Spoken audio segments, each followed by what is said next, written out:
Muy bien, muy buenas noches, estimados estudiantes. Vamos a dar inicio a la sesión de hidráulica de canales abiertos, ya entrando en la semana número 4, ¿no? Eh, Vamos a continuar con el tema que veníamos definiendo y señalando la semana pasada. Ya habíamos empezado a estudiar diseño de canales, ¿no? Habían principalmente dos tipos de canales, canales erosionables y canales no erosionables, ¿no? En un primer momento habíamos visto los criterios de diseño para canales no erosionables, que básicamente son canales que son revestidos, ¿no? Estos canales revestidos pueden ser de concreto eh, u otro material, mampostería, o inclusive se podrían considerar canales eh, sobre la base de roca, en este caso, ¿no? Esos son los canales no erosionables. Pero por otro lado tenemos los canales erosionables, que son los canales que básicamente se cimentan sobre el terreno y obviamente los procesos de diseño son diferentes, ¿no? No son iguales. Entonces vamos a continuar justamente con este punto. Voy a compartir mi pantalla.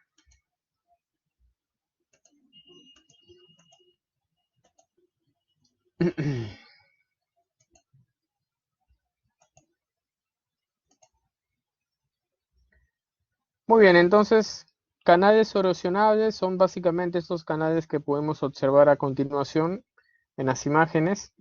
Un río es un canal erosionable, por ejemplo, ¿no? Los cauces naturales son canales erosionables, van a estar sometidos a procesos de erosión y también a procesos de sedimentación, ¿no? Para poder estudiar y analizar los canales erosionables, básicamente en el curso nos vamos a basar en dos de ellos. El primero, mediante el método de la máxima velocidad permisible, ¿no? Que es uno de los métodos que te permite justamente estudiar los canales erosionables. Obviamente, el método de la máxima velocidad permisible es aquel método, en este caso, que va a basar su diseño principalmente en una velocidad que no produzca un proceso de erosión.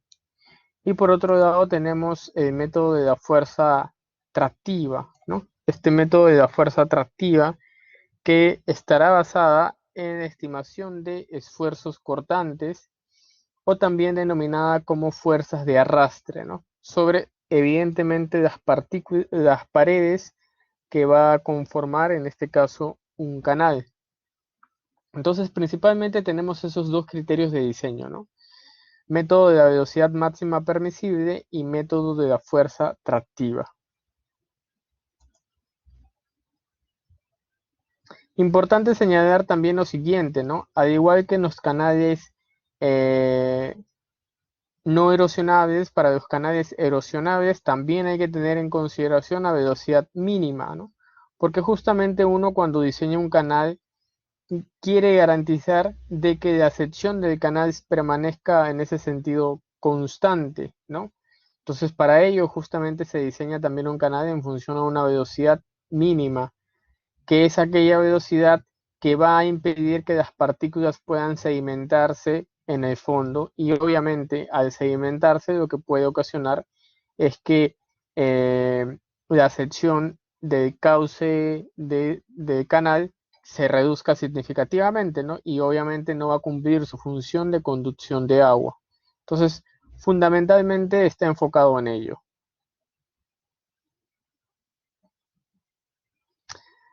Habíamos visto justamente la semana pasada acerca de los taludes que son recomendados para distintos tipos de material, ¿no? Obviamente son canales que van a estar cimentados en tierra, entonces obviamente el ángulo de fricción interna del suelo va a variar dependiendo del tipo de suelo que yo tenga. Obviamente este ángulo de reposo será mayor en una roca que con respecto a una arena, ¿no? Entonces, en su efecto, esto también tiene que ir orientado, tiene que ir relacionado con el talud justamente que se deba dar al canal, ¿no? Yo no podría pretender cimentar un canal de tierra que sea rectangular sobre un suelo que es de repente un suelo arenoso, ¿no? Eso es poco, por no decir imposible, ¿no? Porque justamente no va a existir una estabilidad de sus paredes. Entonces es por ello que se indica aquí los valores comúnmente utilizados, ¿no? Para poder definir los taludes de un canal en función al tipo de material sobre la cual se van a cimentar. Aquí tenemos otra tabla, por ejemplo, ¿no? Eh, Arcillas, dimos arcillosos, arenosos, arenas, concreto, ¿no? Bueno, el concreto ya sería un material en un canal revestido, ¿no? Pero principalmente para los canales erosionables, ¿no? Arcillas, limos, arenas, gravas, principalmente. Estas son otras tablas que brindarían ángulos de inclinación y pendiente de los taludes, dependiendo obviamente del tipo de suelo que yo voy a tener, ¿no? Vamos a comenzar con el método de la velocidad máxima permisible. ¿En qué consiste este método de la velocidad máxima permisible? Eh, se va a diseñar un canal en función a una velocidad máxima, obviamente, que no genere erosión, ¿no? Eso es fundamentalmente eh, el fondo o el sentido de este diseño, ¿no? Yo diseño bajo un enfoque de velocidad máxima permisible, determinando o calculando los parámetros en función a esta velocidad que no va a permitir que justamente mi canal se erosione, ¿no? Entonces, obviamente uno no diseña un canal para que vaya perdiendo terreno de sus márgenes, eso evidentemente no es así, y es por ello que se diseña en función a una velocidad máxima permisible. Es importante tener en cuenta que esta velocidad quizás puede ser un poco incierta y un poco variable porque va a depender de ensayos de laboratorio, pero también va a depender, y diría en gran medida, de la experiencia y el criterio de diseño que se va a tomar en cuenta, ¿no? Entonces esos son puntos importantes. ¿Cómo voy a proceder o cómo voy a diseñar un canal bajo el enfoque de velocidad máxima permisible, ¿no? ¿Qué es lo primero que hay que hacer? Y aquí se brinda una serie de pasos, ¿no? Primero yo voy a definir un material sobre la cual se va a cimentar mi canal. Eso es importante, ¿no? Y eso va a depender del trazo que yo estoy realizando para mi canal. ¿Qué es lo segundo que yo tengo que hacer? Voy a determinar el coeficiente de rugosidad de Manning, voy a determinar el talud y voy a determinar la velocidad máxima permisible, ¿no? Esta velocidad máxima permisible va a estar en función tanto de la rugosidad, del talud y obviamente del material, ¿no? Estos son valores que usualmente se obtienen en el laboratorio, son datos empíricos. Entonces, esto lo voy a definir dependiendo de la zona por donde va a atravesar mi canal o sobre la cual se va a apoyar. Una vez que yo estimo tanto el material, la rugosidad, el talud y la velocidad permisible, voy a determinar todos los parámetros que involucra un diseño de un canal, ¿no? Como es el caso de radio hidráulico, ¿no? Área de la sección transversal, el perímetro mojado, ¿no? Entonces voy a ir determinando todos los parámetros que involucra el dimensionamiento de un canal, ¿no? Básicamente ello. Una vez que yo tengo esa consideración, voy a proceder a determinar las dimensiones del canal que básicamente van a estar dadas por ancho de solera, ¿no? Que se define como B, y por el tirante, ¿no? Esos son los parámetros que voy a utilizar para poder calcular estas dimensiones. Finalmente, lo único que se va a tener que complementar en este caso sería definir un borde libre. Ya hemos visto que el borde libre lo podemos determinar por un porcentaje, que son valores que se determinan en campo, o en su defecto, ¿no? Eh, podría utilizar la metodología que hemos ido viendo la clase pasada, ¿no? El método de la USPR, por ejemplo, ¿no? Y eso sería básicamente la forma de diseño de un canal bajo el enfoque de velocidad máxima permisible, ¿no? Aquí tenemos otra tabla en donde justamente podemos observar las velocidades máximas eh, permisibles dependiendo de la profundidad o del tirante que presenta un determinado canal, ¿no? Esta tabla que está aquí fue adaptada por Richardson, Simons y Julien principalmente. Aquí tenemos otra tabla. Esta tabla aún es mucho más importante porque nos permite en este caso poder definir velocidades máximas permisibles dependiendo del tipo de material, ¿no? Arena fina coloidal, marga arenosa, limos, ceniza volcánica, grava fina, canto rodado, ¿no? Entonces tenemos aquí una infinidad de valores de tipo de suelo. Tenemos el número de Manning y por aquí tenemos los valores de la velocidad máxima y también del esfuerzo cortante, que son valores que se van a tomar en cuenta para poder diseñar y así evitar que mi canal de tierra genere procesos de erosión, ¿no? Obviamente siempre van a haber procesos de erosión. La idea es que estos procesos de erosión sean los más pequeños posibles, ¿no? Eso es lo que básicamente engloba un enfoque de diseño bajo la velocidad máxima permisible.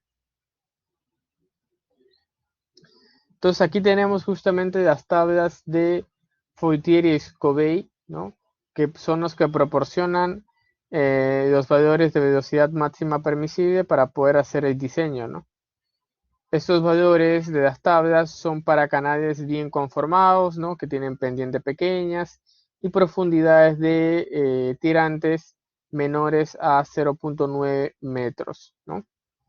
Line propone hacer unas correcciones, ¿no? Cuando se procede a diseñar bajo el enfoque de la velocidad máxima permisible, eh, mediante en este caso las tablas desarrolladas por Foutier y Scobey, eh, es importante tener en cuenta que se tienen que hacer una serie de correcciones. ¿Por qué esto, no? ¿Por qué hacer una serie de correcciones? Porque obviamente, ¿no? Estos valores de velocidad máxima permisible son valores que usualmente se obtienen bajo un enfoque empírico y eso evidentemente va a tomar, va a tener que tomarse en cuenta el momento del diseño, ¿no? Porque va a crear una serie de incertidumbre.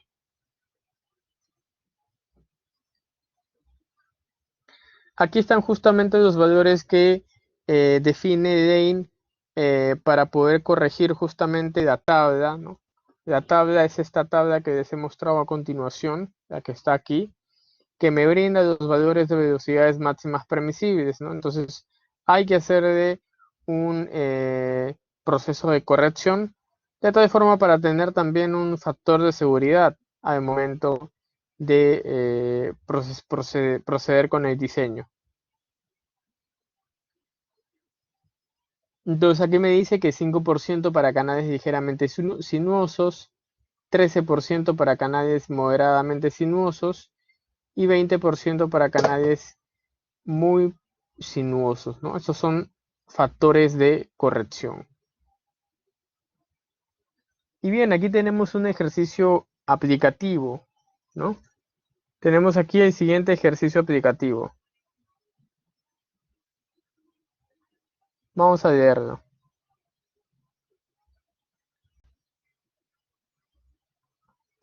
A ver, aquí dice lo siguiente. Se pide dimensionar un canal de sección trapezoidal para las siguientes condiciones. Número 1, al ser excavado en grava y que va a conducir un caudal de 3.16 metros cúbicos por segundo con una pendiente de 0.0018 y su trazo será moderadamente sinuoso. Entonces, la primera condición. La segunda, el canal tendrá que pasar por una zona de arcilla rígida muy coloidal con una pendiente de 0.002 con un trazo muy sinuoso y en media ladera, ¿no? Para ambos casos se pide aplicar el criterio de máxima velocidad permisible y se asumirá que el agua justamente que transporta estos canales son limos coloidales y además parte de este diseño involucra dibujar la sección acotada para cada caso. Esto es básicamente eh, lo que se pide, ¿no? Eso es básicamente lo que se pide en este ejercicio.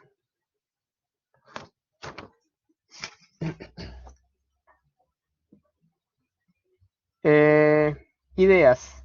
¿Cómo puedo resolver este ejercicio?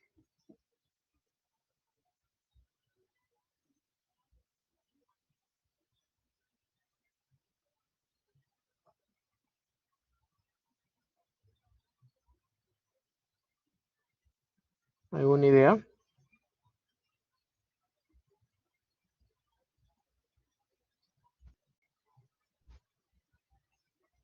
¿Cómo podría resolver el ejercicio en función a lo que hemos visto?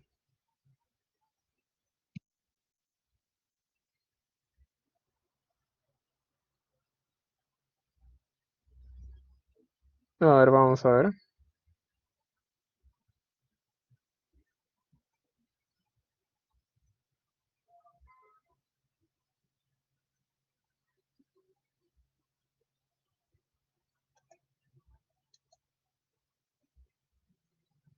Ya, método de velocidad máxima permisible. Efectivamente, eso es lo que estamos viendo, ¿no? Pero, ¿qué es lo primero que tenemos que hacer, ¿no? Si vamos a aplicar el método de la velocidad máxima permisible.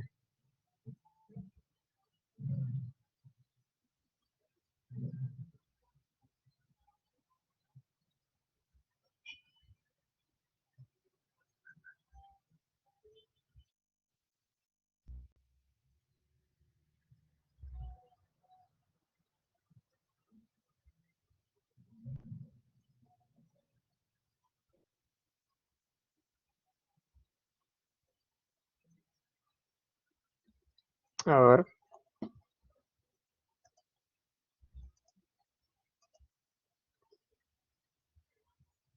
obtener parámetros.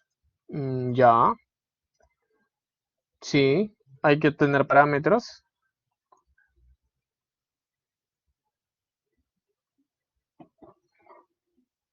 Vamos a ver qué tenemos, pues, ¿no? Vamos a ir viendo qué tenemos.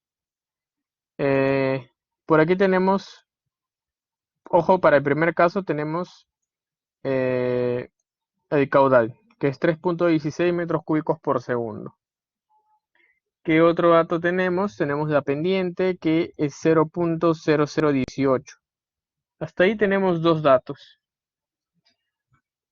¿Qué más me están diciendo a mí? Me están diciendo que se va a trazar el canal de forma moderadamente sinuosa, ¿no? Eso es lo que me están indicando sobre un terreno plano. Eh, Básicamente eso es lo que tengo, ¿no? Es dimensionar un canal de sección trapezoidal para las siguientes condiciones, ¿no? Al ser excavado en grava fina, ¿no? Va a ser excavado en grava fina. Aquí tengo otro dato, me están diciendo que va a ser en grava fina y que va a conducir un caudal de 3.16 metros cúbicos por segundo, ¿no? Con una pendiente de 0.0018 y su trazo será moderadamente sinuoso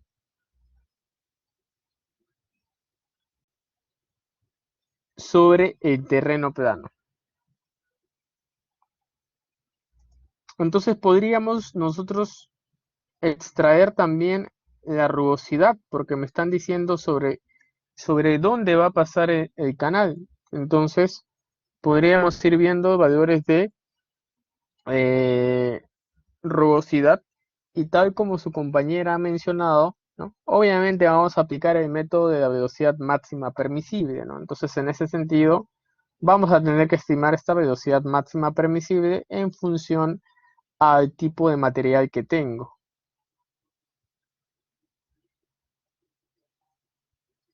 Veamos. Por aquí tenemos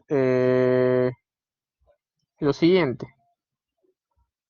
Otro dato que es importante, que me olvidaba de comentarles.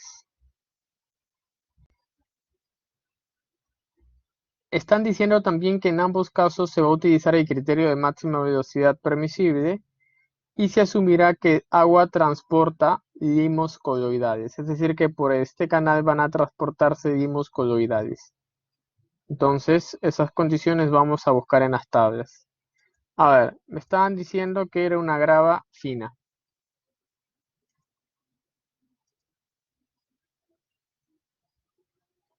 Ahí está, ¿no? Se trata de una grava fina.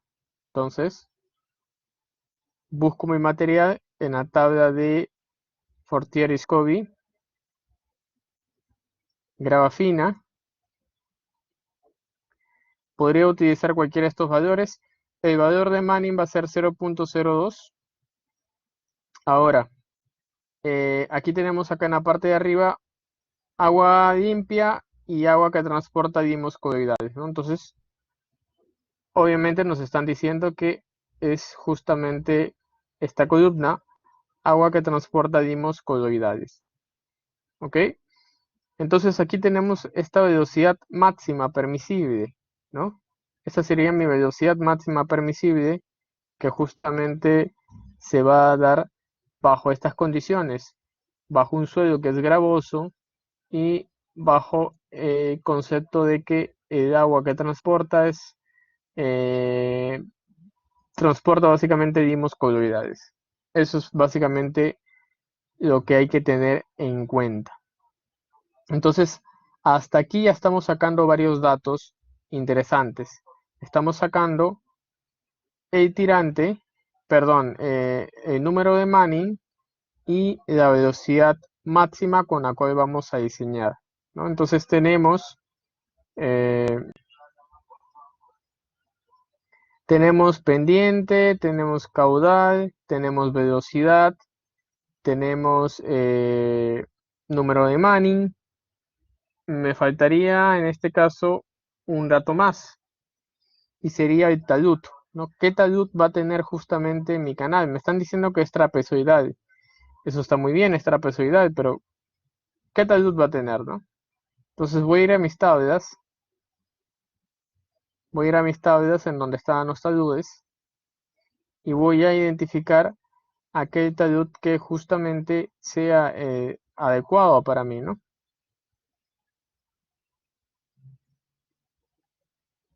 Tenemos roca, tenemos suelos de turba, detritos, arcilla compacta, eh, tierra con recubrimiento de piedra y tierra de grandes.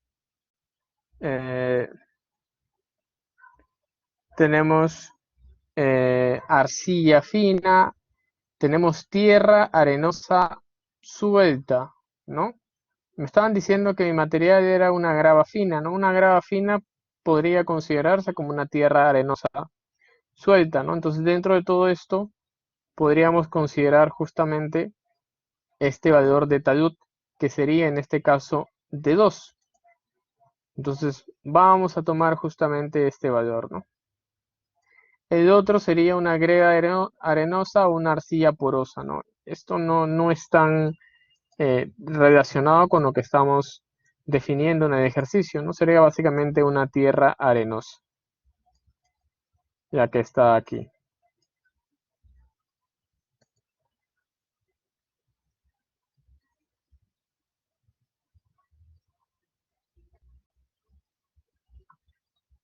Entonces, con todo ello voy a proceder ya a mi diseño. bajo el enfoque de eh, la velocidad máxima permisible. Vamos por acá. Entonces tenemos caudal. Vamos a ir poniendo los datos. Es igual a 3.16 metros cúbicos por segundo.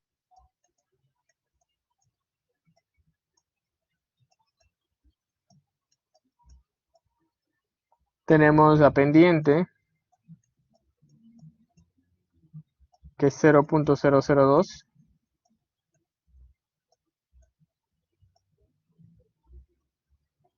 Tenemos el número de Manning, que lo acabamos de sacar con la tabla,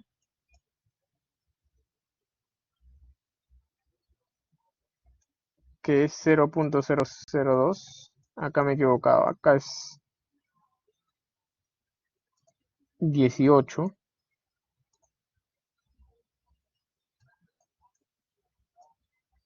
Ahí está, 18, 3.16. Y tenemos la velocidad máxima permisible, ¿no? Que no va a causar procesos de erosión, que sería 5 pies por segundo.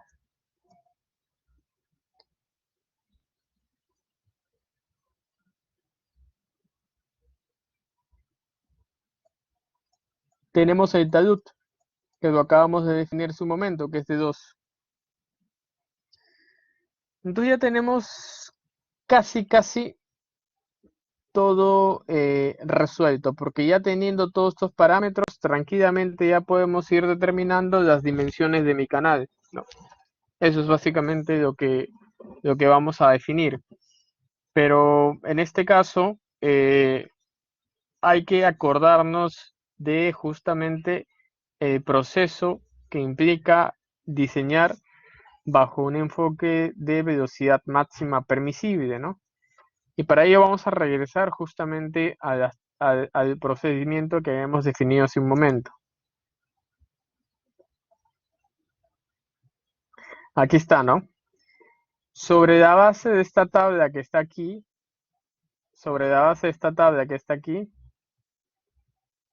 Lane propone correcciones a esta tabla, ¿no? Específicamente para canales ligeramente sinuosos, canales moderadamente sinuosos y canales muy sinuosos, ¿no? 5, 13 y 20%. Entonces vamos a ver cuál es el caso que tenemos aquí. Nosotros tenemos un canal que será moderadamente sinuoso. Entonces, si el canal va a ser moderadamente sinuoso, vamos a utilizar un porcentaje de corrección del 13% para esta velocidad máxima permisible que acabamos de determinar en la tabla. Entonces, eso sería justamente lo nuevo que hay que, en este caso, ir viendo, ¿no? Entonces, ya teniendo todo esto, vamos a ir de una vez ya con todo, ¿no? Nuevamente tenemos por aquí el caudal, que es 3.16 metros cúbicos por segundo.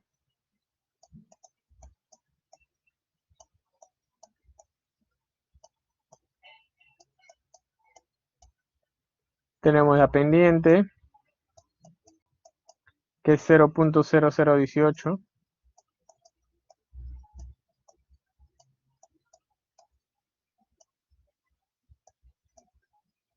Tenemos el número de Manning, que es 0.02.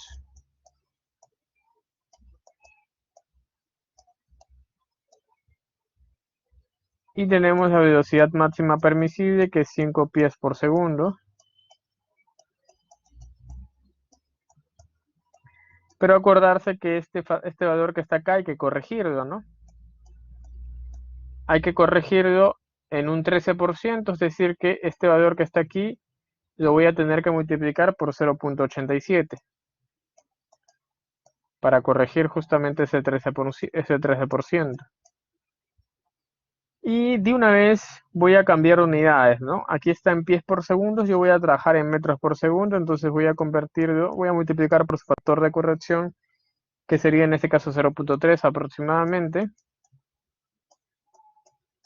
Esto me da 1.305 metros por segundo. No olvidar de talud que es 2 y se ha extraído de la tabla. Muy bien. Una vez que tengo yo ello, voy a ir ya determinando los parámetros, ¿no?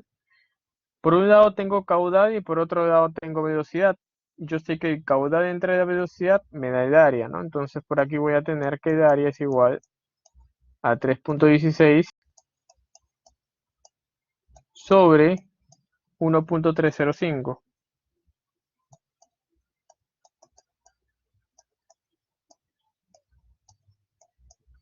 Esto me daría 2.421.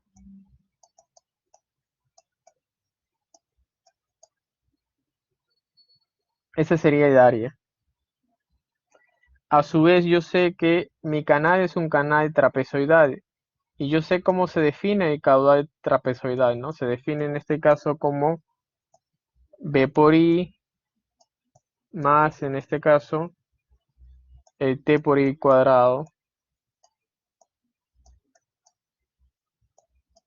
Esa sería justamente el área. Vamos reemplazando, por aquí tendría 2.421. Será igual, B no conozco y tampoco lo conozco. El T, que es el talud, es 2 veces I al cuadrado. Aplico ahora la ecuación de Manning, ¿no? Velocidad es igual a la pendiente de un medio multiplicado por el radio hidráulico a la 2/3 sobre el número de Manning.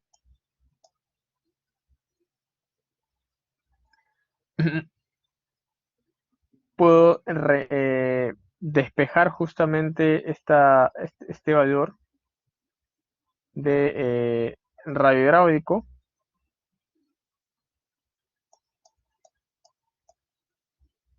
Despejando el radio hidráulico voy a obtener que la velocidad por el número de Manning sobre la pendiente de un medio será igual a 3 medios.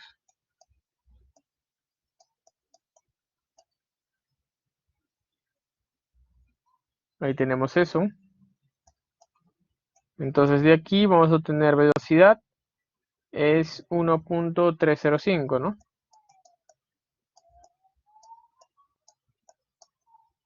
Número de Manning 0.02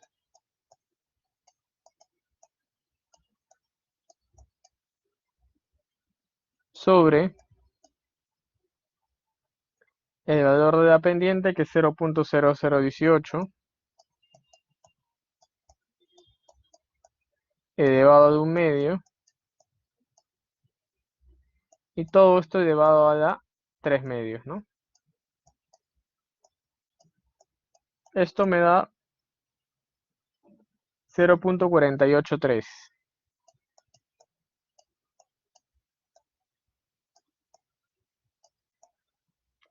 metros. Además, yo sé que el perímetro mojado sería el área entre el radio. El área en este caso es 2.421.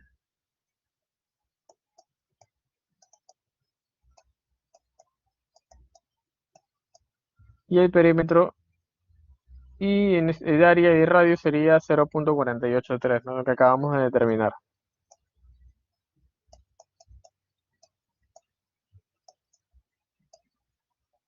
Eso sería 50.2. 5.02, perdón.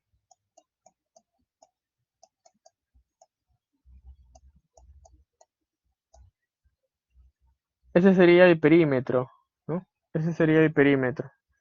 Nosotros sabemos que el perímetro también lo podemos definir de la siguiente manera, ¿no?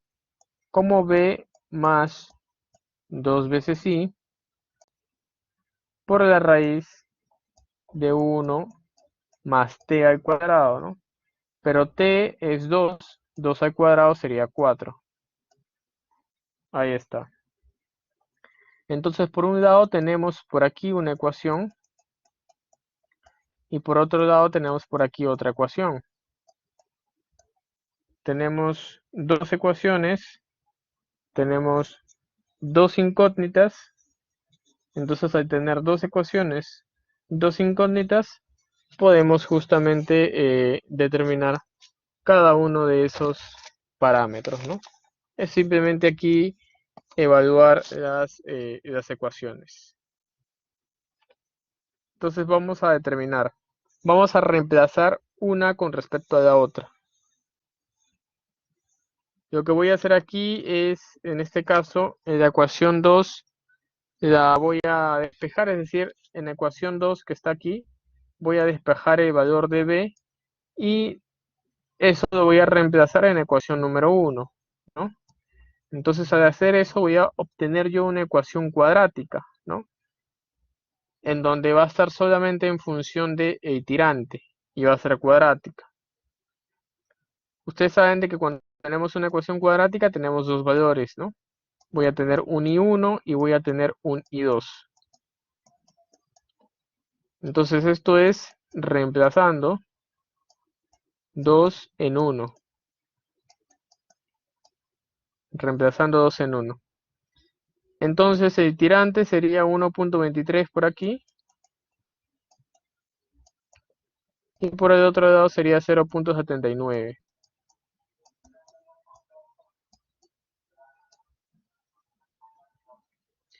¿Cómo saber cuál utilizar? Si el primero o el segundo.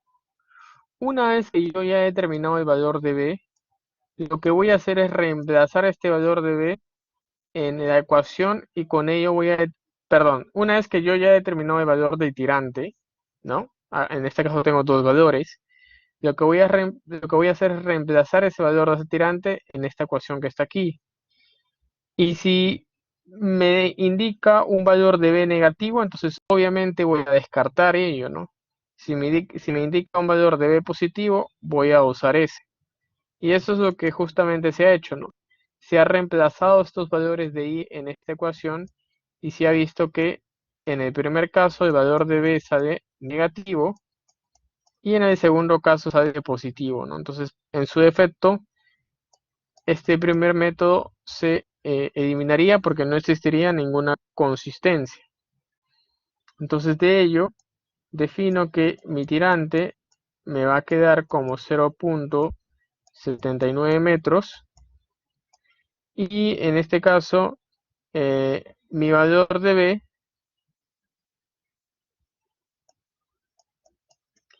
va a ser 1.48 metros. 1.48 metros. Entonces, ya con estos datos yo ya podría dibujar mi canal, ¿no? Agarro mi regla y comienzo a dibujar mi canal, ¿no? Sé cuánto es la base, sé cuánto es el tirante de agua, puedo determinar mi borde libre, puedo determinar mi espejo de agua, coloco mi talud, ¿no? Entonces ya tengo todas las dimensiones justamente para el diseño, en este caso, de mi canal, ¿no? Podría considerar un borde libre que sea el 10% de tirante también, ¿no? Entonces, todos esos criterios justamente hay que aplicarlos para poder resolver este problema, ¿no? Entonces, es sencillamente de esta forma como se aplica el método de la velocidad máxima permisible, ¿no? Está básicamente en interpretar y ver, observar claramente los gráficos y una vez que tengamos eso, ya procedemos justamente a dimensionar el canal. Eso es básicamente. Eh, ¿Hasta aquí alguna pregunta?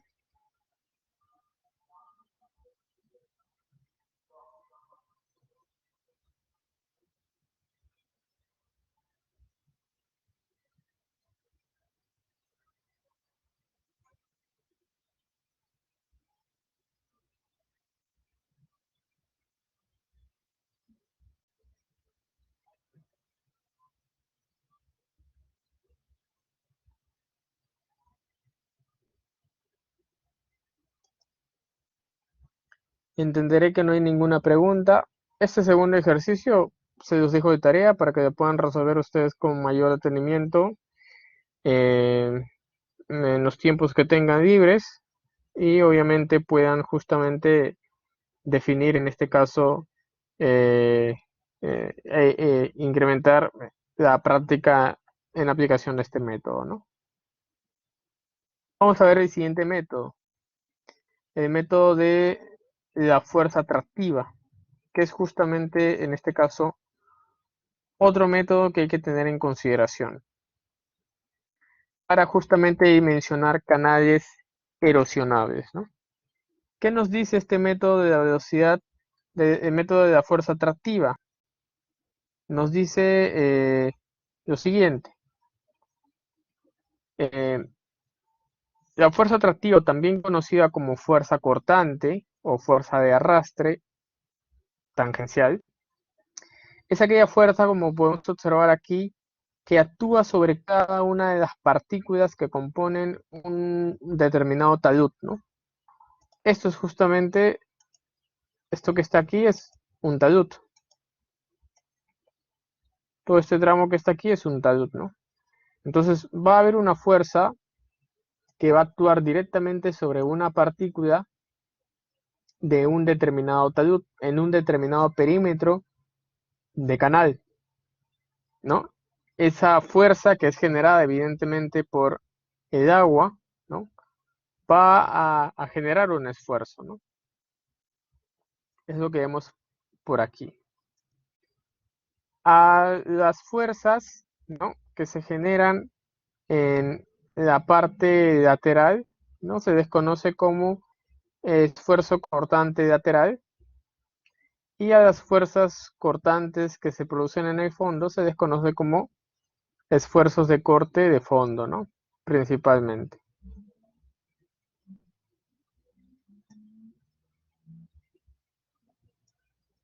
Aquí justamente podemos observar cómo es que se generan los esfuerzos en una determinada partícula de suelo.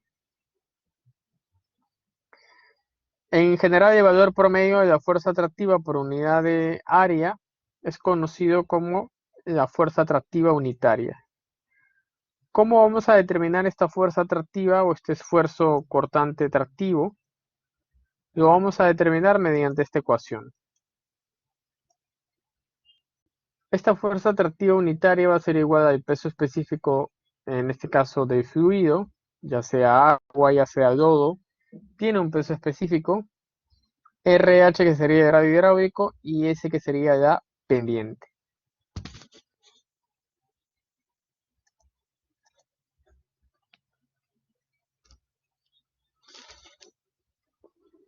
Importante entender lo siguiente.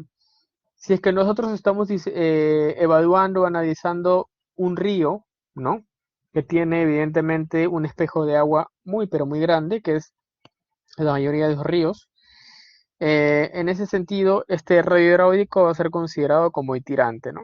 Entonces, en su defecto, la ecuación va a cambiar, ¿no? Sería ahora peso específico por el tirante multiplicado por la pendiente, ¿no? Esto es importante recalcarlo en cuerpos de agua con una gran extensión. Aquí podemos observar en esta imagen que está en la parte de abajo la distribución de las fuerzas tractivas, ¿no?, o el esfuerzo tractivo a lo largo de justamente la sección de un canal, ¿no? Producto evidentemente de la velocidad que tiene los fluidos cuando se transportan. Entonces podemos observar justamente aquí dos picos, ¿no? Aquí podemos observar dos picos. 0.76, este pico sería 0.76, peso específico por el tirante por la pendiente, por aquí igual, y por aquí el valor máximo que sería eh,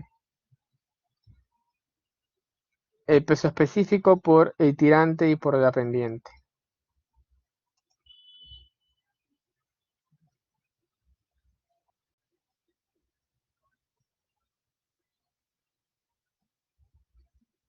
Entonces, ¿cómo es que nosotros vamos a determinar esos esfuerzos o esas fuerzas, en este caso, tractivas. Para ello hay que tener en consideración que nos vamos a basar principalmente en información empírica, información que se ha obtenido de laboratorio. Eso es esencialmente cuando aplicamos el método de la fuerza tractiva. Aquí tenemos, por ejemplo, diferentes curvas que representarían diferentes canales, un canal trapezoidal, canales rectangulares, ¿no?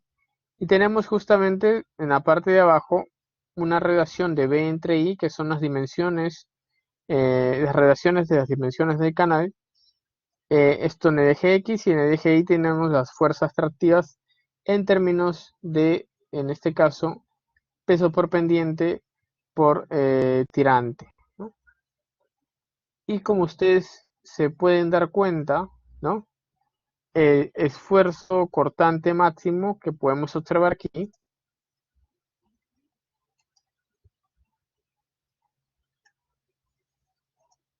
el esfuerzo cortante máximo sería justamente el coeficiente E sub t multiplicado por el peso específico, por el tirante y por la pendiente. De la misma forma por aquí, eso sería el esfuerzo cortante o la fuerza atractiva en las paredes, y eso sería la fuerza atractiva en el fondo, ¿no? De igual manera tenemos por aquí F sub, E sub F, que sería un coeficiente, una relación que proviene de este cuadro. Tenemos el peso específico, el tirante y la pendiente. Entonces, para poder diseñar un canal bajo el enfoque de la fuerza tractiva, ya nos estamos dando cuenta que hay que definir un esfuerzo cortante, ¿no? ¿Cómo es que vamos a definir un esfuerzo cortante? Mediante el apoyo a estas gráficas que estamos viendo a continuación. Y ojo que para poder obtener un valor de estas gráficas, tiene que haber en ese sentido una asunción de las dimensiones de mi canal, ¿no? Que yo voy a justamente diseñar.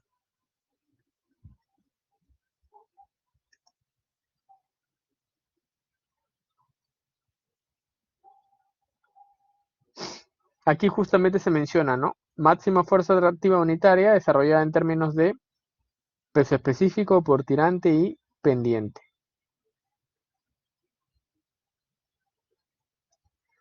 Aquí vemos justamente una imagen de la distribución. Bueno, esta imagen ya la vimos, pero vamos a volver a repetir. Una imagen de la distribución de la fuerza tractiva a lo largo de todo el canal. Como se pueden dar cuenta, los mayores valores de esfuerzo tractivo se dan en el fondo del canal, son los valores que se encuentran más altos, y en las taludes el valor es significativamente un tanto más pequeño, ¿no?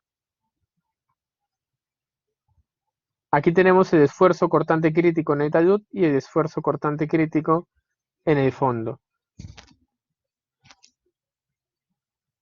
Vamos a definir ahora una relación entre esos esfuerzos, entre el esfuerzo cortante crítico en el talud y el esfuerzo cortante crítico en el fondo. Esa relación lo vamos a definir con una variable K, que justamente va a representar esa división de esfuerzos cortantes críticos, tanto en el talud como en el fondo, ¿no? Aquí tenemos justamente la ecuación que representa este valor K, en donde beta es el ángulo de la pendiente lateral del canal y phi es el ángulo de reposo del material, ¿no? Recuerden que cada material tiene un ángulo de reposo, y obviamente también en función al diseño hay una pendiente lateral del canal. Entonces, si yo quiero determinar este esfuerzo cortante crítico en mi talud, lo voy a determinar mediante la siguiente ecuación, ¿no? Mediante la siguiente relación, mejor dicho, ¿no? Esfuerzo cortante crítico en el talud sobre esfuerzo cortante crítico en el fondo será igual al coseno de beta. Beta es el ángulo de la pendiente lateral del canal. Todo esto multiplicado por la raíz de 1 menos la tangente de beta sobre la tangente de phi elevados al cuadrado.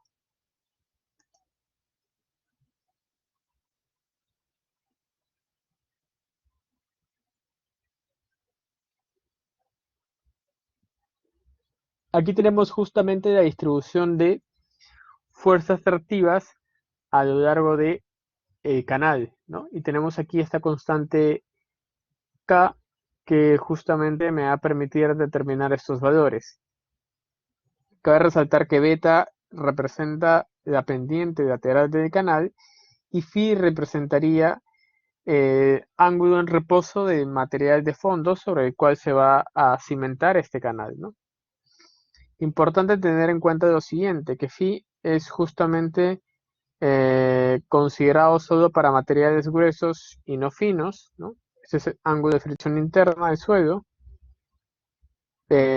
Y para propósitos de diseño, USBR ha preparado unas curvas que muestran justamente los ángulos de reposo para diferentes tipos de materiales principalmente, ¿no? Diferentes tipos de materiales que vamos a ver a continuación. Importante también tener en cuenta que el diámetro referido en una partícula, ¿no? Representa en este caso el 25% en peso, ¿no? Y es importante recalcarlo justamente al momento de hacer el diseño bajo el enfoque de fuerza atractiva. Eso quiere decir lo siguiente, por ejemplo, ¿no? Si el diámetro considerado de 75, lo que significa de 75 es que, en este caso, es el diámetro de una partícula para el cual el 25%, es decir, lo restante, en peso de material tiene un diámetro mayor a este, ¿no? Es básicamente estadística. Aquí tenemos las tablas que nos mencionaban hace un momento, referidas al ángulo de reposo o ángulo de fricción interna del suelo, dependiendo justamente de esta consideración de la tabla, ¿no? Por aquí tenemos tamaño de partículas en pulgadas y por aquí tenemos el ángulo de reposo justamente en función a cada una de esas, a cada una de esas características que presenta el canal en este caso. Aquí tenemos los diferentes tipos de canales, muy angulares, moderadamente angulares, levemente redondeadas, etcétera, etcétera, etcétera. Aquí tenemos otra gráfica, ¿no? Que me permitiría estimar el ángulo en reposo de un suelo no cohesivo en función al diámetro de sus partículas. Aquí tenemos otra gráfica igual, que me menciona básicamente lo mismo.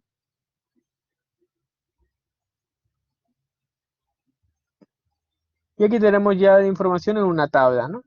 Tenemos justamente los valores de taludes y en función a esos valores de taludes, el ángulo correspondiente a esos valores de taludes, ¿no? Obviamente que hay que tener en consideración si es que yo tengo un canal que voy a diseñar, un canal sin revestir, ¿no? Hay que asegurarse al menos de que el talud que yo he definido sea menor al ángulo de fricción interna que presenta el suelo, si no, evidentemente no va a existir ninguna estabilidad al momento de construir este canal. Aquí tenemos consideraciones a tomar en cuenta para el diseño de canales bajo el enfoque de la fuerza atractiva, ¿no? Para el caso de los suelos cohesivos, se presenta esta siguiente tabla, ¿no? Esta siguiente tabla que me permitiría determinar, ¿no?, el esfuerzo tangencial crítico necesario para poder erosionar un suelo, en este caso, cohesivo, ¿no? Entonces, de esta tabla también puedo extraer bastante información. Obviamente necesito de datos de la relación de vacíos y a estas alturas es un poco complicado, ¿no?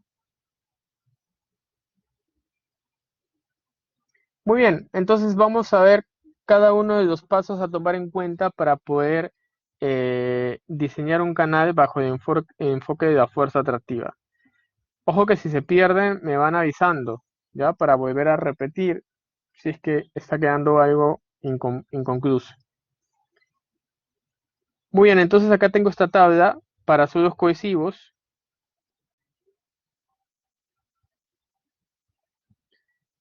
Entonces, en función a ello, voy a ir definiendo cada uno de los parámetros a tomar en cuenta en mi diseño, ¿no? Cada una de las curvas representa un tipo de suelo, ¿no? Arcilla, arcilla arenosa, suelos arcillosos, suelos poco arcillosos.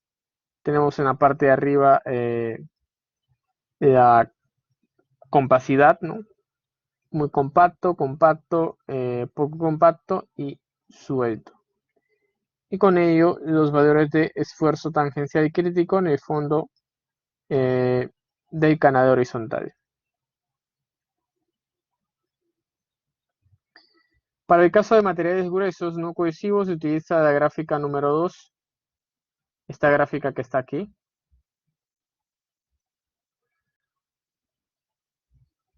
Cuando el material tiene en este caso un D75 mayor a 5 milímetros, se recomienda un valor de esfuerzo permisible en kilogramos por metro cuadrado, ¿no? Igual al diámetro dividido entre 13, ¿no? Entonces, en este caso, cuando mi diámetro de 75 sea mayor a 5 milímetros, de frente utilizo esta expresión para poder determinar el esfuerzo tangencial crítico y continuar con mi diseño, ¿no?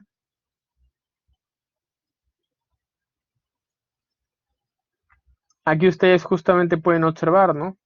Para materiales que pasan un cierto diámetro, se recomienda justamente que el esfuerzo cortante crítico sea de 75 sobre 13, ¿no?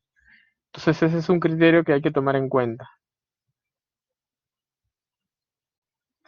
Muy bien, aquí justamente tenemos un ejercicio que define paso a paso lo que hay que hacer para aplicar el método de la fuerza atractiva y para diseñar mi canal. En primer lugar hay que diseñar la sección de un canal trapezoidal, eso es lo que nos están diciendo en el ejercicio. Es un canal sin revestimiento, ¿no? Entonces obviamente el hecho de que sea un canal sin revestimiento va a implicar que el criterio de diseño que utilicemos sea el método de la fuerza atractiva, ¿no? Va a conducir un caudal de 60 metros cúbicos por segundo, ¿no? Sin que evidentemente se erosione este canal, ¿no? El canal será excavado en material granular, grueso, poco angular, de tal manera que solo el 25% tiene un diámetro mayor a 40 milímetros, ¿no? La pendiente es de 0.001. Primer paso a tomar en cuenta, hay que obtener el ángulo de reposo. Una vez que nosotros obtenemos ese ángulo de reposo, podemos definir claramente, ¿no?, las características por las cuales se va a tomar en cuenta el diseño de mi canal. Entonces obtendemos el ángulo de reposo que se define como phi del material a excavar y en este caso el talud. Obviamente hay que tener en consideración lo siguiente, ¿no?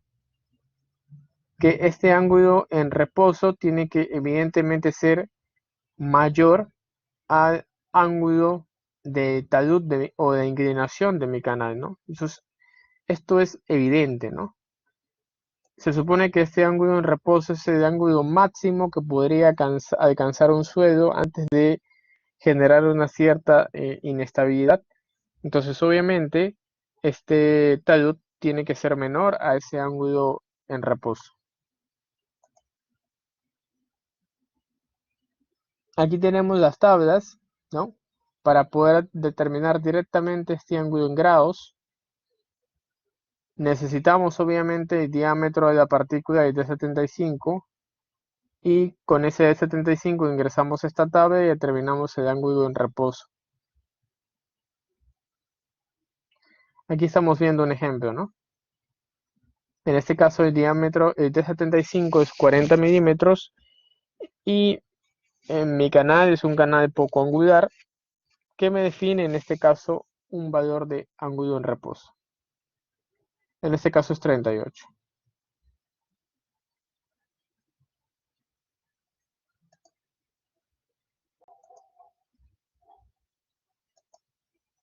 Una vez que yo ya tengo mi ángulo de fricción interna que yo he determinado en estas tablas, voy a tener que determinar mi talud, ¿no? Bajo el enfoque de que, en este caso, el talud sea menor a este ángulo phi. Entonces aquí tenemos en la tabla número 1 los valores dependiendo justamente de este ángulo phi, ¿no? Cómo es que justamente podría considerar o tomar en consideración utilizar ese valor en función a estas características de estos datos que tenemos aquí.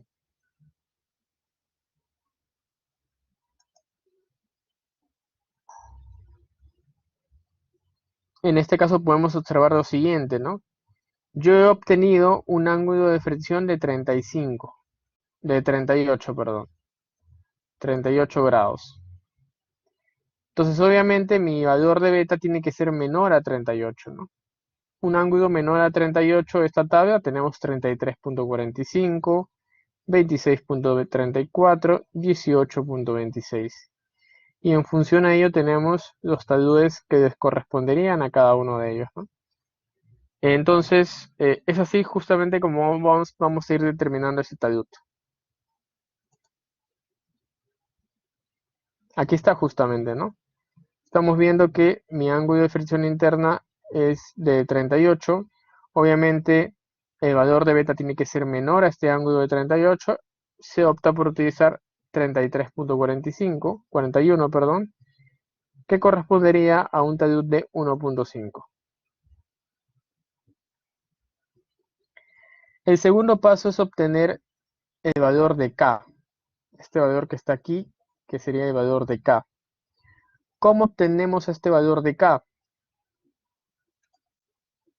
De la siguiente manera. Nosotros acabamos de determinar el valor de beta y el valor de phi también lo podemos estimar de tabla, ¿no? Entonces, si reemplazamos estos valores de beta y estos valores de i, ya podríamos en esta ecuación determinar este coeficiente k, ¿no? Este coeficiente k que sería justamente la relación entre el esfuerzo tangencial crítico en taludes y el esfuerzo tangencial de arrastre en solera, ¿no? Para eso hay que recordar la ecuación que hemos visto a continuación.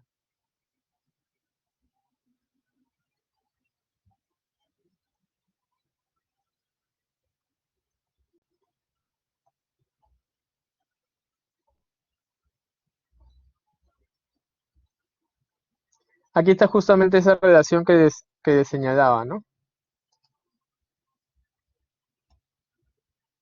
Tenemos que este valor de K es igual a este esfuerzo cortante crítico en el talud sobre el esfuerzo cortante crítico en el fondo del canal. Esto es igual a un factor de K. Pero a su vez este valor de K es esta expresión que está aquí, ¿no? Nosotros conocemos cuánto es beta, cuánto es phi, reemplazamos y determinamos este valor de K. Es así como se va a proceder.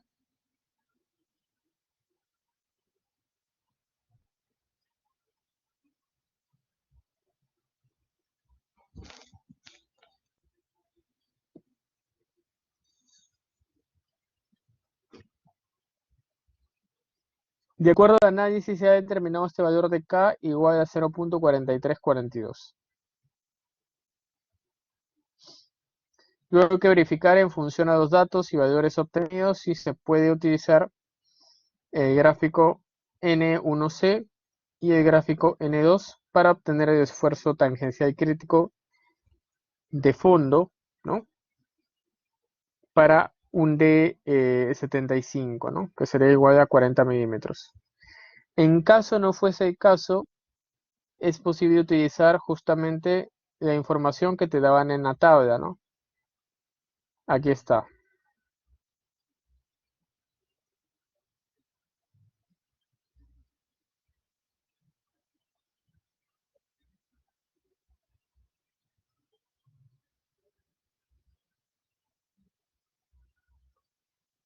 Acá está.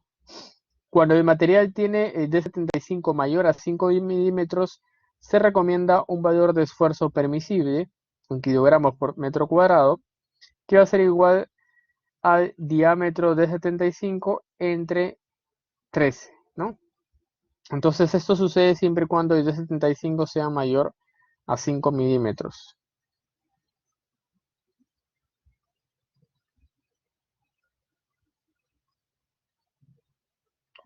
Entonces ese es el criterio que vas a tomar en cuenta, ¿no? El esfuerzo cortante será igual a 75 entre 13.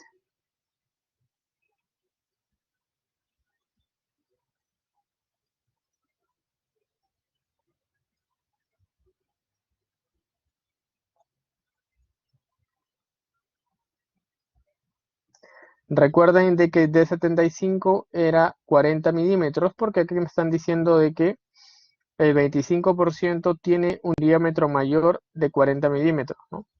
Es decir, en este caso, 0. Si en este caso es 25, el otro sería 75, ¿no? Y complemento.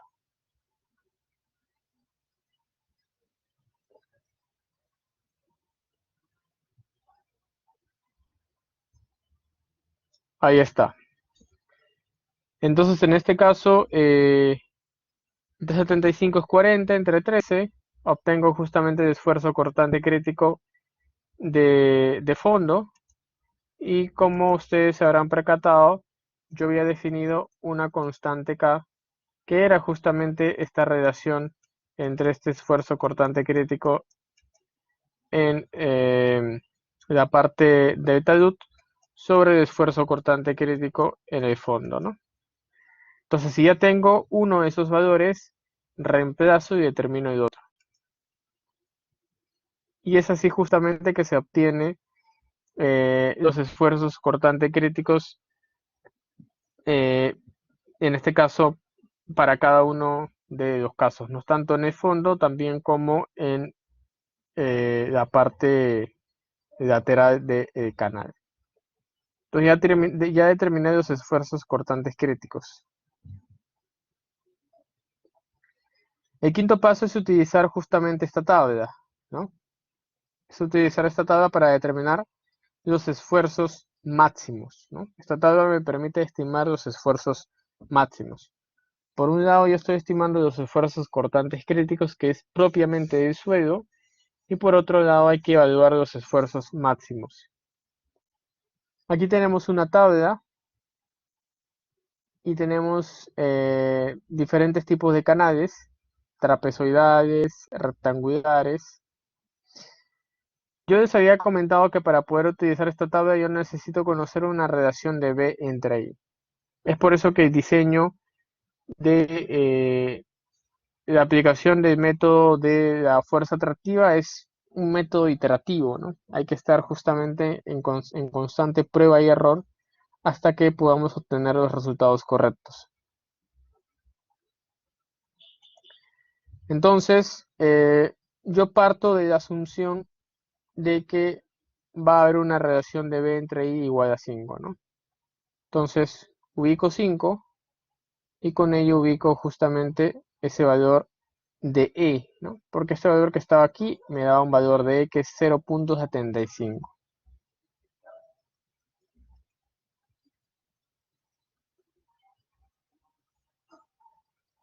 Para la otra curva, E sub F sería 0.98. E sub T, y para la otra curva, ¿no? E sub T se sobreentiende que es los procesos o la sección del canal en los bancos, y E sub F es justamente en el fondo, ¿no?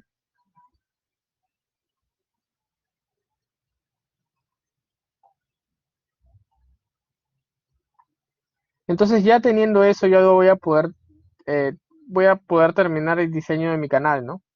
Yo voy a igualar en este caso el esfuerzo cortante crítico que he determinado con el esfuerzo máximo que acabo en ese sentido de determinar. Esos son los esfuerzos cortantes críticos que nosotros hemos determinado hace un momento, ¿no? Aquí hay uno y aquí hay otro. Y eso lo voy a igualar justamente con toda esta expresión, ¿no? En donde E sub F tiene valores, es tirante, ¿no? En este caso es el que yo deseo evaluar. tenemos el peso específico y tenemos la pendiente, ¿no? Entonces de esa ecuación voy a determinar un tirante. 1.78. Si yo determino ese tirante, ya podría determinar mi radiación, mi otra dimensión de mi canal, que sería la base. Porque recuerden que habíamos definido que había una radiación de B entre I igual a 5, ¿no? Entonces, si ya tengo el valor de I, puedo determinar directamente el valor de B, que está aquí. ¿Qué sucede si no se conoce la rugosidad? Si no se conoce la rugosidad, podría utilizar esta ecuación que está aquí. N será igual a 0.01195 multiplicado por D75 elevado a un sexto. Y esto me da una rugosidad de 0.0221. Ya teniendo todos esos datos, lo único que quedaría sería determinar todos los parámetros de lo que implica un canal, ¿no? Tirante, base, ¿no? Espejo de agua y todo ello, ¿no? Entonces aquí ya restaría en justamente determinar cada uno de los parámetros que involucra el diseño de un canal.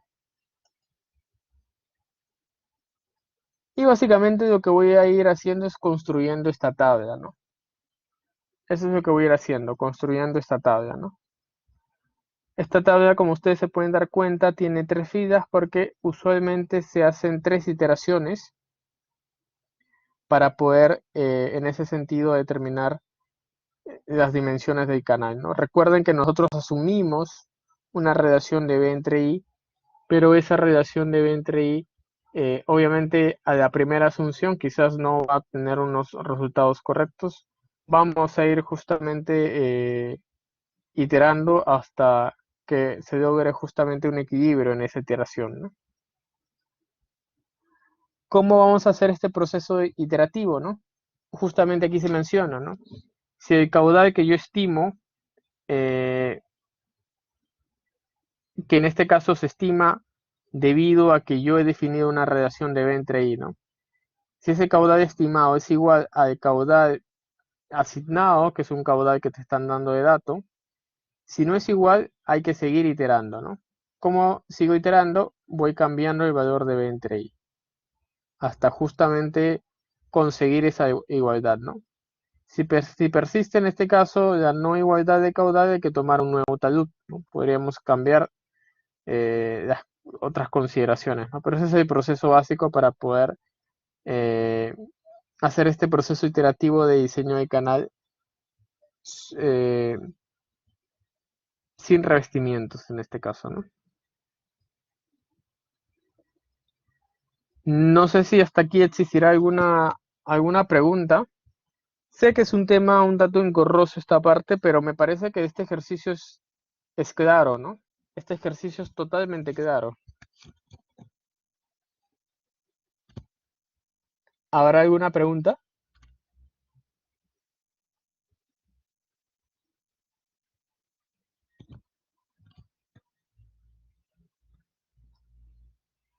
A ver, mientras van pensando,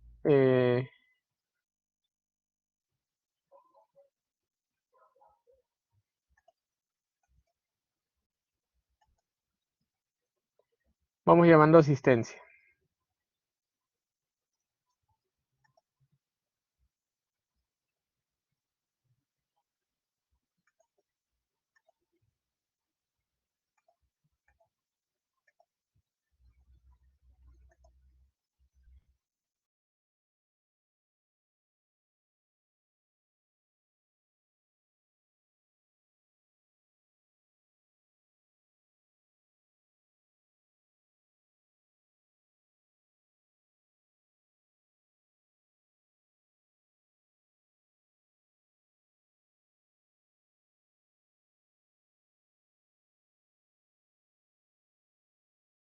A ver, por favor, simplemente levantan la mano, ¿ya? Arteaga Pardo, Balluis Calderón, Barzola Quispe, Calderón Meléndez,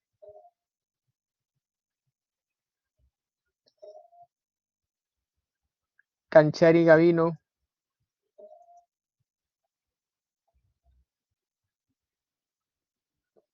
Carhuatanta Cerdán,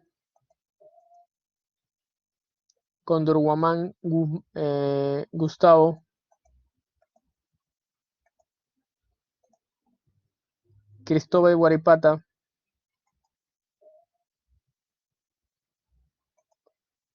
Cudaca Díaz, Cutimbo Copa, De la Cruz Sánchez, Galarza López, Hermosilla Villacorta, Inostroza Salvatierra, Cácer Romero, Lizana Otiniano, Yancaya Calla, Lucas Mendoza, Luján Cabanillas, Mendoza Espino,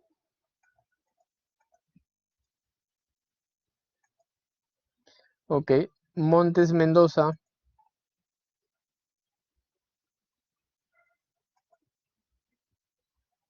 Oriondo Mesa, Palacios Ramos,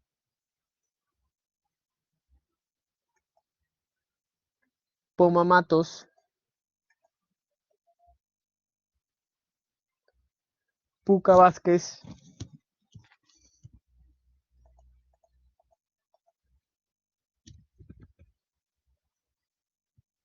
ok, Reyes Cisneros,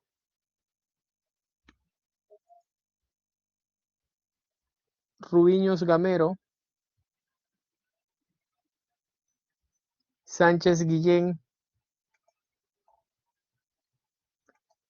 Sánchez Zúñiga,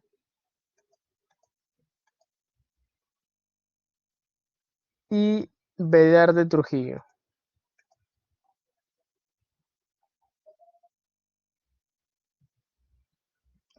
Ok,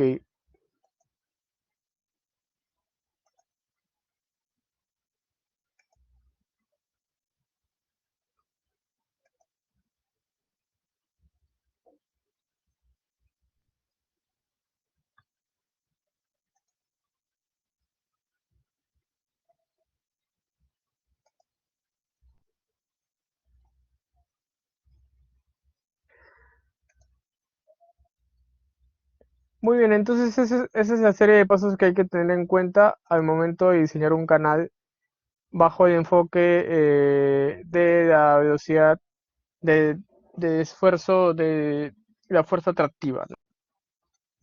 Bajo el enfoque de esfuerzo o fuerza atractiva, que es lo mismo en este caso, ¿no? Entonces tenemos ahí dos criterios, ¿no? El criterio de la máxima fuerza atractiva y el criterio de la velocidad máxima permisible, ¿no? ¿Por cuál optar? Obviamente el primero es un tanto empírico porque está basado en bastantes tablas. El segundo también, pero el segundo ya aborda un tema de esfuerzos, ¿no? Que esto es evidentemente lo que nos ayuda a poder comprender mejor las características que va a tener un canal.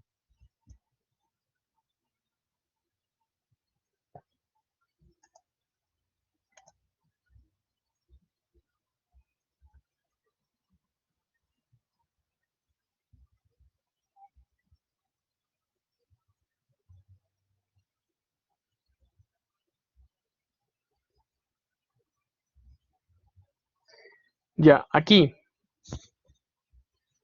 tenemos otro enfoque justamente para el diseño de canales por máxima fuerza atractiva, pero esto es basado en la ecuación de Sankey, ¿no? Eh, esta ecuación es un tanto ya más sencilla, ¿no? Pero directamente no se utiliza tanto porque tiene bastante dispersión porque como ustedes se pueden dar cuenta tiene bastante ecuaciones. Y todas estas ecuaciones son ecuaciones empíricas que no han sido desarrolladas evidentemente en los lugares en donde se aplicaría esta ecuación, ¿no? Entonces, eso de alguna u otra forma trataría o traería bastante sesgo, bastante incertidumbre al momento de poder aplicarla. Pero bueno, es uno de los métodos que también existen para poder hacer un diseño de eh, canales erosionables bajo el enfoque de fuerza atractiva, pero en este caso el enfoque desarrollado por Sankey, ¿no? Entonces, Sankey define un esfuerzo cortante crítico en el fondo, ¿no? Justo lo que hacía la metodología de la fuerza atractiva. Eh, lo que hace Sankey es definir un valor D, ¿no? Definir este valor D que está en función a la densidad, ¿no? De la partícula, en función de G, que en este caso es la gravedad, V, ¿no? Que en este caso es la velocidad, y con este valor de D, que yo voy a determinar en función de esos parámetros, voy a ir evaluando en qué rango cae, ¿no? Imaginémonos que cae entre 10 y 20. Entonces, eso quiere decir que voy a determinar yo este parámetro que está aquí, voy a ir señalando. Primero se determina el valor de D. Una vez que yo determino el valor de D, voy a ubicar justamente en qué rango o en qué rango básicamente me encuentro, y con ello voy a determinar este parámetro trinche que se le conoce, ¿no? ¿Para qué me sirve este parámetro trinche? Para poder aplicarlo a la ecuación de esfuerzo cortante crítico en el fondo, ¿no? Y aquí lo tenemos, ¿no? Tenemos justamente eh, esta expresión que me permitiría determinar este esfuerzo cortante crítico en el fondo. Y bajo este enfoque, este esfuerzo cortante crítico en el fondo, podría yo estimar las dimensiones de un canal también, ¿no? Siguiendo los pasos que hemos visto hace un momento, ¿no? Pero bueno, esa sería una aplicación un tanto directa para poder aplicar el método de la fuerza atractiva, ¿no? Esto de aquí es una alternativa, ¿no? Pero obviamente a mí me interesa que ustedes aprendan esta alternativa que es quizás un tanto más complicada, pero bueno, te están dando ya la serie de datos, la serie de pasos a tomar en cuenta para hacer el diseño del canal. Muy bien, no sé si hasta aquí habrá alguna pregunta de los dos métodos que hemos visto para poder diseñar canales erosionables, que serían los métodos de velocidad máxima permisible y el método de la máxima fuerza atractiva.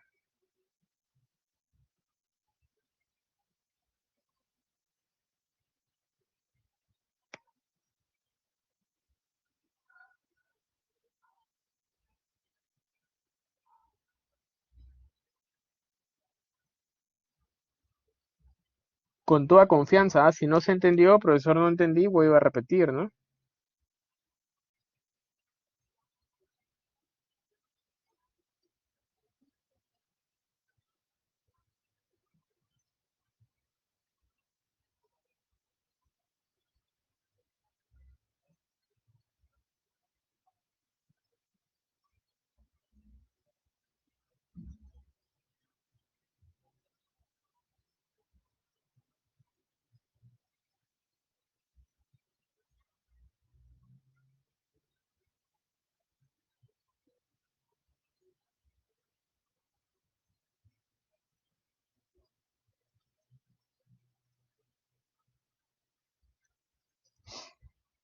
Bueno,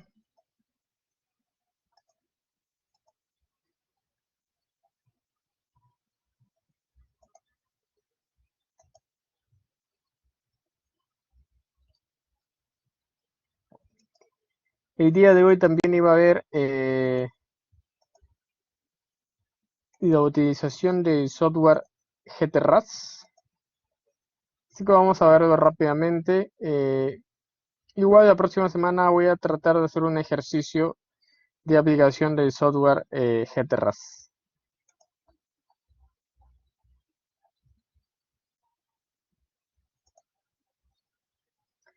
Aquí está, ¿no? El software GTRAS básicamente es un software que me va a permitir modelar flujos, ¿no? Eso es lo que básicamente me permite el software GTRAS, ¿no? Es un modelamiento hidráulico numérico que está basado en las ecuaciones de Saint-Venant y también en las ecuaciones eh, justamente que hemos venido señalando en la base teórica, ¿no? De un flujo permanente, un flujo no permanente, porque modela flujos permanentes, flujos no permanentes, ya sabemos que es un flujo permanente y que es un flujo no permanente también. Bueno, esta es la base teórica. Este programa GTRAS fue desarrollado por el Cuerpo de Ingenieros del Ejército de los Estados Unidos, ¿no? Eh, tiene interfaces para poder trabajar directamente con el AutoCAD, ¿no? También con archivos shapefile también, ¿no? Últimamente su versión más nueva, ¿no? La versión 5. Eso es básicamente las ecuaciones básicas de un régimen permanente para poder evaluar un canal. Aquí podemos observar. Se aplican evidentemente las ecuaciones de Einstein, porque evidentemente es una sección compuesta, ¿no? Esto es principalmente el interfaz del programa GTRAS, pero para ello mejor voy a abrir mi software.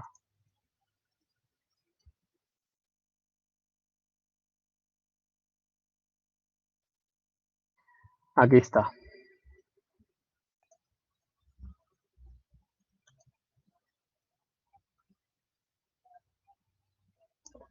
Ahí está.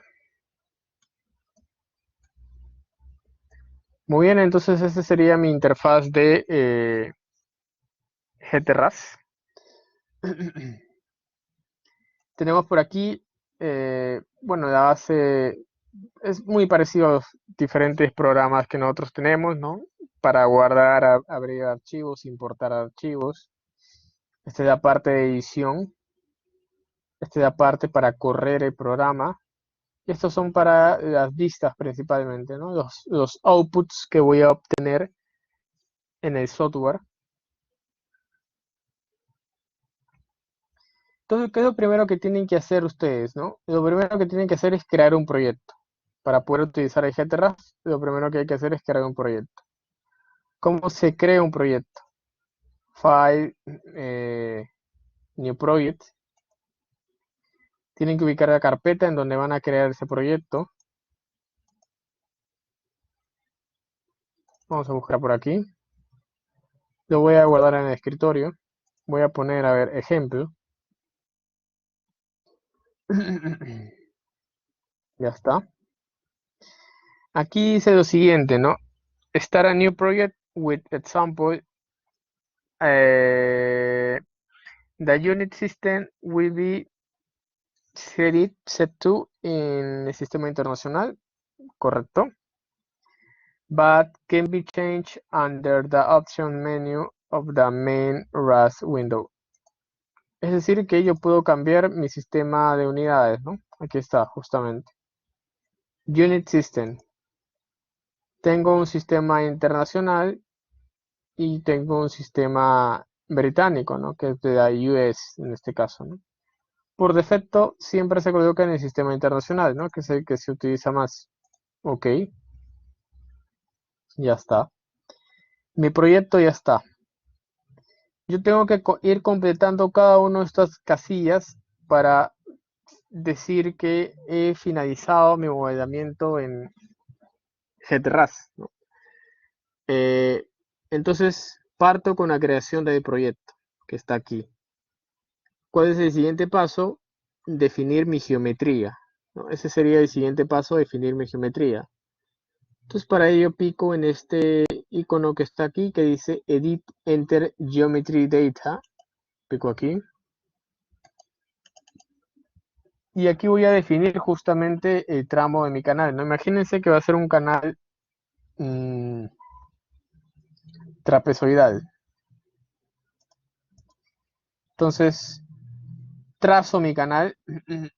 River Rich es para trazar canales. Le doy mi nombre a mi canal. Le voy a decir que mi canal se llama Poechos, el río Piura.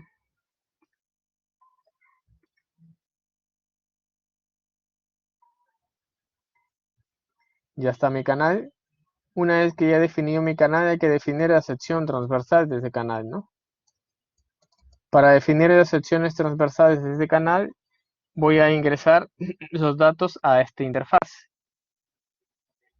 ¿Qué datos voy a poner acá? Principalmente las coordenadas de la sección transversal de mi canal, ¿no? Eso es básicamente lo que hay que poner, ¿no?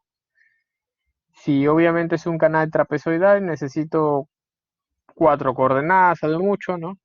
Pero si de repente es un río tiene diferente variación, entonces obviamente eh, la sección también va a variar, ¿no? Me parece que aquí hay un ejemplo.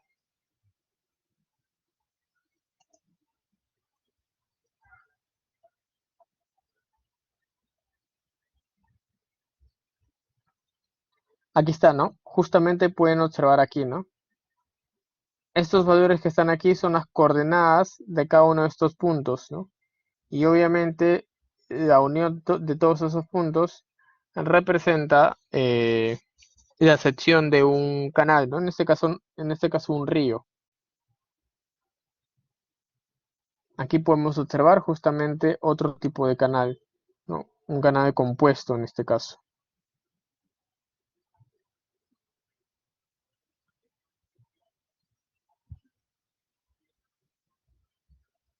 A ver, para seguir con la corriente vamos a colocar estas coordenadas.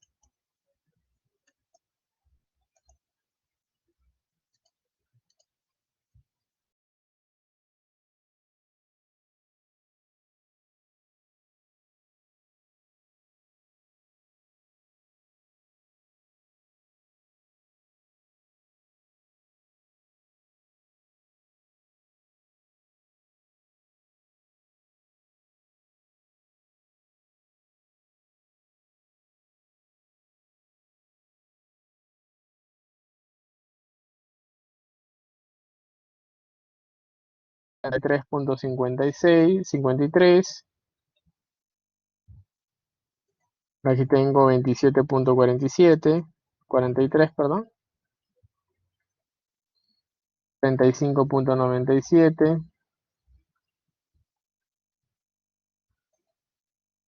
24.38, 55.47,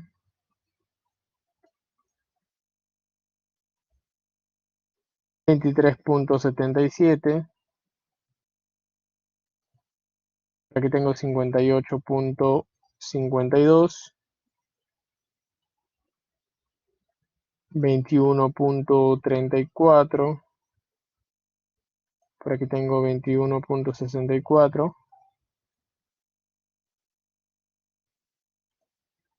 64.61,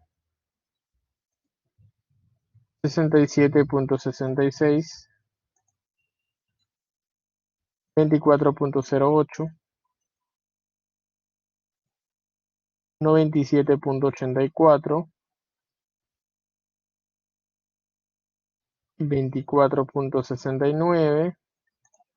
Por aquí tengo 100.59 y 27.74, ¿no? Aplicamos data y al aplicar data ya me va a salir la forma de mi canal, ¿no? Pero aquí no queda la cosa. Aquí hay que ir ingresando los parámetros de esa sección transversal, ¿no? Hay que ingresar el número de Manning, ¿no? Vamos a decir que es una grava fina, ¿no? 0.02.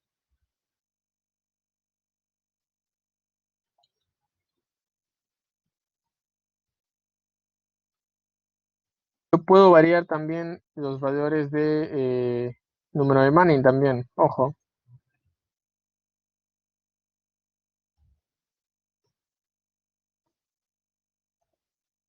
Ahí está. ¿Cómo va a ser mi primera estación? Entonces 0,00, ¿no? Aquí hay que indicar, por ejemplo, ¿no? Si es que yo supiera que este canal que está aquí en la parte de abajo tiene otro material, de repente que sea 0,015, ¿no? ¿Cómo haría justamente para diferenciar qué sección tiene una rugosidad y qué sección tiene otra rugosidad? Entonces para eso voy aquí, en donde dice Jan to the Graphical Cross Section Editor. Ingreso acá. Y aquí justamente voy a dar esa variación, ¿no? Aquí está justamente, ¿no? Todo este tramo central va a tener una rugosidad de 0,015 y en las partes del costado 0,020, ¿no? Eso es ojo siempre y cuando tenga esa consideración. Ahí están todos mis datos, ya están todos mis datos y así sucesivamente voy a ir construyendo cada una de mis secciones eh, transversales de mi canal, ¿no?